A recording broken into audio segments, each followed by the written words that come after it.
మా యొక్క press meet యొక్క ముఖ్య ఉద్దేశం ఏంటంటే, నా పేరు రత్నం తాటిపాక అండి. రత్నం తాటిపాక. నేను ఒక బిజినెస్ చేసుకునే పర్సన్. ప్లస్ ఏంటంటే, ఇటీవల మీకు అందరికీ తెలిసినదే ఐఏఎస్ అని ఒక ఆన్లైన్ స్కామ్ అనేది ఈ మధ్యకాల వార్తల్లో చాలా హల్చల్ చేసింది. దానిలోనే మేమందరం కూడా ఒక బాధితులుగా ఇక్కడ రావడం జరిగింది.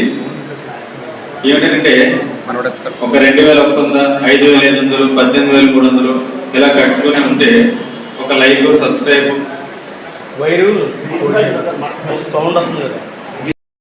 మాతో పాటు అనేక మంది, అంటే వాళ్ళందరూ రాలేదు కానీ వాళ్ళందరి నుంచి రిప్రజెంట్ చేస్తూ మేము రావడం జరిగింది. మాతో పాటుగా అనేక మంది మా కింద జాయిన్ అవ్వడం జరిగింది.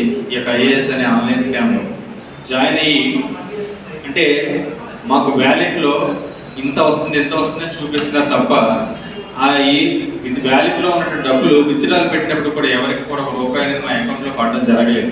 కానీ మాకు ఆ వ్యాలెట్లో చూసిన అమౌంట్ను చూసి మేము చాలా ఆశపడ్డాం. ఇంత అమౌంట్ వస్తుందని అనుకున్నాం. అంటే తర్వాత మాకు అర్థమైంది ఏంటంటే, ఈ ఆన్లైన్ జరిగేటువంటి మోసాలని మాకు అర్థమైనప్పటికీ మేము చాలా మునిగిపోయి చాలా పాడైపోయామని మీ మీడియా మిత్రుల ద్వారా తెలియపరుద్దామని ఇక్కడ మేము ఏర్పాటు చేయడం జరిగింది. అంటే మేమందరం మోసపోయాక మాలాగా అనేక మంది ఎవరూ మోసపోకుండా దీనిపైన ప్రభుత్వాలు కఠిన చర్యలు మీ ద్వారా తెలియపరిస్తే కాస్త ప్రభుత్వాలు సానుకూలంగా స్పందించి దీనిపైన తగు చర్యలు తీసుకుంటుందని మేము ఆశిస్తున్నాం. అంటే చాలామంది ఏమవుతుందంటే, బంగారం కుదువు పెట్టుకోను, లేకపోతే పర్సనల్గా అప్పులు చేసుకోను, అంటే చాలా ఎక్కువగా ఆశపడ్డాం. అందుకే మాకు చెప్పిన పర్సన్ ఎవరైతే ఉన్నారో అబ్బిరెడ్డి అని ఒక ఆయన వైజాగ్లో ఉన్నాడు, ఆయన చెప్పడం జరిగింది.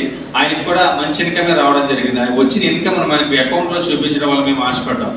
ఆ ఆశపడిన ఆశ ఏదైతే ఉందో, ఇది ఇప్పుడైతే ఒక్కసారిగా కనుక ప్లేట్ ఫిరాయించి, అలాగే మళ్ళీ ట్యాక్స్ కట్టండి, ఇన్కమ్ ట్యాక్స్ కట్టండి, లేదనుకుంటే మీకు విత్డ్రా రావాలంటే మీ యొక్క ఎంచుకున్న స్లాబ్ని బట్టి మీరు ఇంత అమౌంట్లు కట్టండి అని చెప్పడం జరిగింది.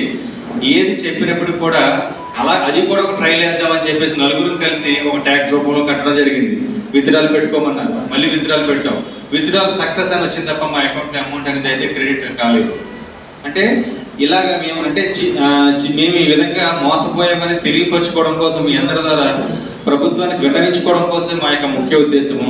కానీ మీరు మీ యొక్క సహకారంతో మేము ఏ విధంగా ముందుకెళ్ళగలగాలి, మీ మీడియా మిత్రుల యొక్క సహకారంతో మేము ప్రభుత్వ దృష్టికి తీసుకెళ్దామని ఆశపడుతూ ఈ ప్రెస్ మీట్ ఏర్పాటు చేయడం జరిగింది.